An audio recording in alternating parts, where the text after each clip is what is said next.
Movie की शुरुआत में हम एक साइंटिस्ट को देखते हैं जिसका नाम सैथ ब्रंटल होता है। सैथ एक पार्टी में अपनी दोस्त वेरोनिका से बात कर रहा होता है। सैथ अपनी नई इन्वेंशन के बारे में उसको बताता है और साथ ही ये भी बताता है कि उसका ये इन्वेंशन इसको इंसानी दुनिया से चेंज कर सकता है। सैथ वेरोनिका को अपने साथ काम करने का कहता है। पहले वो मना करती है लेकिन बाद में मान जाती है। वो उसे अपनी लैब पर ले आता है जो कि बहुत सुनसान जगह पर होती है। अब सैथ उसे अपनी बनाई हुई मशीन दिखाता है जिसमें 2 बॉक्सेस होते हैं, यानी कि अगर एक बॉक्स में एक चीज डालें तो वो दूसरे बॉक्स में टेलीपोर्ट हो जाती है। और इस मशीन को कंट्रोल करने के लिए एक कंप्यूटर भी था जो कि सैथ की कमांड पर चलता था। सैथ ने इस मशीन का नाम टेलीपोर्ट रखा था। सैथ वेरोनिका से उसकी कोई चीज एक्सपेरिमेंट के लिए मांगता है। वेरोनिका उसे अपना कपड़ा देती है। अब सैथ उसे बिल्कुल ठीक तरह से दूसरे बॉक्स में टेलीपोर्ट कर देता है। वेरोनिका बहुत शॉक होती है और फिर वो अपने टेप रिकॉर्डर में सारी बातें रिकॉर्ड करना शुरू कर देती है। और यहाँ हमें पता चलता है कि वेरोनिका एक जर्नलिस्ट थी और उसे अपनी आर्टिकल के लिए खबर चाहिए थी, इसीलिए वो सैथ के इन्वेंशन को जानने में इंटरेस्ट लेती है। सैथ को जैसे ही उसकी रिकॉर्डिंग का पता चलता है तो वो उससे पूछता है कि तुम ये क्यों कर रही हो, और वो बताती है कि उसे खबर की जरूरत है क्योंकि वो एक जर्नलिस्ट है। सैथ इस खबर को छापने से मना कर देता है लेकिन वेरोनिका उसकी बातों को इग्नोर करते हुए वहाँ से चली जाती है। अगले दिन वेरोनिका वो टेप अपने बॉस बोरान को सुना देती है लेकिन उसका बॉस यकीन नहीं करता क्योंकि उसको लगता है कि कोई भी एक ऐसी मशीन नहीं बना सकता। तभी वहाँ पे सैथ भी आ जाता है। बोरान इस टेप को मजाक समझ के वहाँ से चला जाता है। फिर सैथ वेरोनिका को अपने साथ बर्गर खाने के लिए इनवाइट करता है और सैथ उसे कहता है कि अगर ये बात लोगों को पता चल गई तो उसकी जान को खतरा हो सकता है। और साथ में ये भी बताता है कि अभी उसने ट्रायल किसी जिंदा चीज पर नहीं किया, वो सिर्फ नॉन लिविंग चीजों पे ही एक्सपेरिमेंट्स कर रहा है। और वो चाहता था कि उस पे सिर्फ एक आर्टिकल नहीं बल्कि पूरी बुक लिखी जाए। अब वेरोनिका अगले दिन उसकी लैब में आती है और सैथ इस दफा लिविंग चीजों को टेलीपोर्ट करने का सोचता है और साथ ही वो कैमरा से सब कुछ रिकॉर्ड कर रही थी। सैथ ये सारा कुछ एक मंकी पे ट्रायल करने का सोचता है। वो उस मंकी को एक बॉक्स में रखता है। जैसे ही वो टेलीपोर्ट होके दूसरे बॉक्स में आता है तो उसके अंदर की सारी चीजें अलग अलग हो जाती हैं और बाहर आ जाती हैं, यानी कि मंकी नहीं बच पाता। सैथ का ये वाला एक्सपेरिमेंट फेल हो जाता है। सैथ बहुत अपसेट होता है। रात को वेरोनिका उसके पास आके इंटीमेट होती है। सैथ को एक आइडिया आता है। वो मास्क के टुकड़ों पर अपना ट्रायल शुरू करता है। देखते ही देखते वो मास्क को टेलीपोर्ट करना सीख जाता है। वेरोनिका जब सैथ के लिए कपड़े खरीदने के लिए जाती है तो वहाँ उसे बोरान मिल जाता है क्योंकि बोरान उसका पीछा कर रहा था।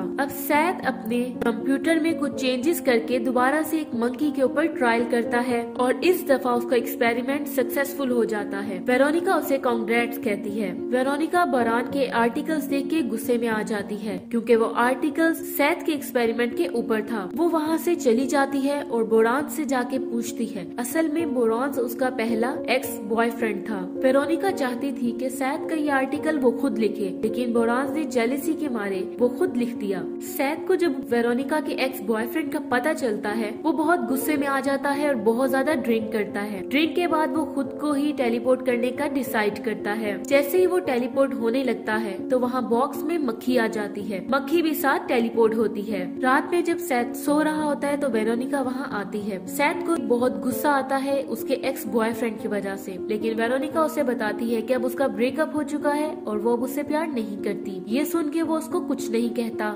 रात को सोते में उसे एक मक्खी बहुत परेशान करती है और वो उसे आसानी से पकड़ लेता है, यानी सैथ के सेंसर्स तेजी से काम करने लगे थे। अगले दिन सैथ अपनी बॉडी को आराम से घुमा पा रहा था। सैथ का स्टेमिना काफी बढ़ जाता है। वो वेरोनिका के साथ कॉफी पीने जाता है और वो नोटिस करती है कि ये बहुत ज्यादा शुगर ले रहा है। अगले सीन में हम देखते हैं कि वेरोनिका नोट करती है कि सैथ की पीठ पर पहले जो निशान था अब उस पे बाल उगना शुरू हो गए हैं। सैथ इग्नोर करता है क्योंकि उसको लगता है कि उसको ये पावर्स टेलीपोर्ट होने की वजह से मिली हैं। अब सैथ को लगता है कि वेरोनिका उसे सेटिस्फाई नहीं कर रही। अब वो उसे भी टेलीपोर्ट होने के लिए कहता है लेकिन वो नहीं मानती। वेरोनिका कहती है कि ये सब कुछ बहुत गलत है लेकिन सैथ उसकी बात नहीं सुनता। अब सैथ एक बार में आ जाता है और वहाँ एक आदमी से आर्म्स ऑफ रेसलिंग का चैलेंज करता है। सैथ यहाँ उस आदमी के हाथ की हड्डी को तोड़ देता है। अब सैथ वहाँ से एक लड़की को ले आता है अपने घर और फिर दोनों इंटीमेट होते हैं। वो सैथ के स्टेमिना से बहुत इम्प्रेस होती है। अब सैथ अपने आप को उस मशीन में टेलीपोर्ट करता है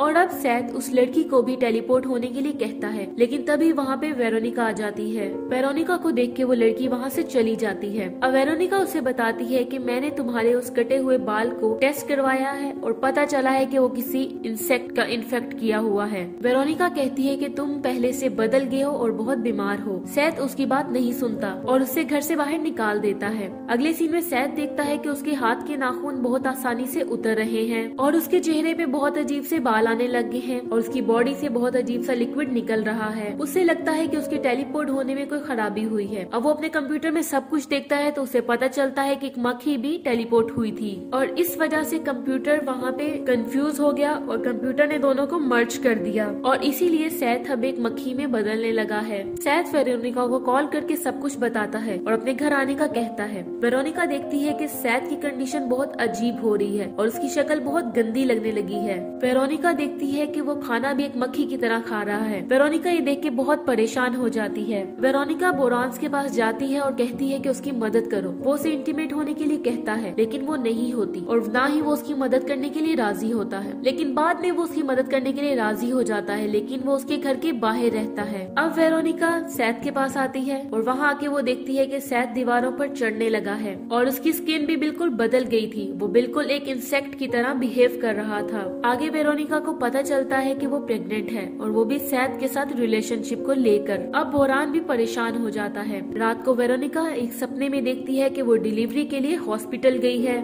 जहाँ उसमें से एक बच्चे की जगह इंसेक्ट बाहर निकलता है। वो खौफ से उठकर बहुत ज्यादा डर जाती है। इधर सैथ खुद को ठीक करने के लिए सोल्यूशंस ढूंढता है और उसको लगता है कि अगर वो किसी इंसान के साथ टेलीपोर्ट होने वाली मशीन में होगा तो वो ठीक हो जाएगा। वेरोनिका उसे अपनी प्रेगनेंसी का बताने के लिए जाती है, लेकिन उसकी कंडीशन देख के बहुत डर जाती है और कुछ भी बताए बगैर बाहर आ जाती है। वेरोनिका बाहर आके बोरान से अबॉर्शन के लिए जाने को कहती है। वो उसे मना करता है, लेकिन वो कहती है कि नहीं, मुझे करवाना है। इन दोनों की बातें ऊपर सैथ सब कुछ सुन लेता है। हॉस्पिटल का डॉक्टर पहले तो अबॉर्शन करने से मना कर देता है इस वक्त, लेकिन बोरान्स के कहने पे वो करने को तैयार हो जाते हैं। जब वेरोनिका अबॉर्शन के लिए रूम में लेटी हुई होती है तो वहाँ खिड़की से सैथ दौड़ के आ जाता है और उसे वहाँ से अपने घर ले आता है और उसे अबॉर्शन करवाने से मना कर देता है।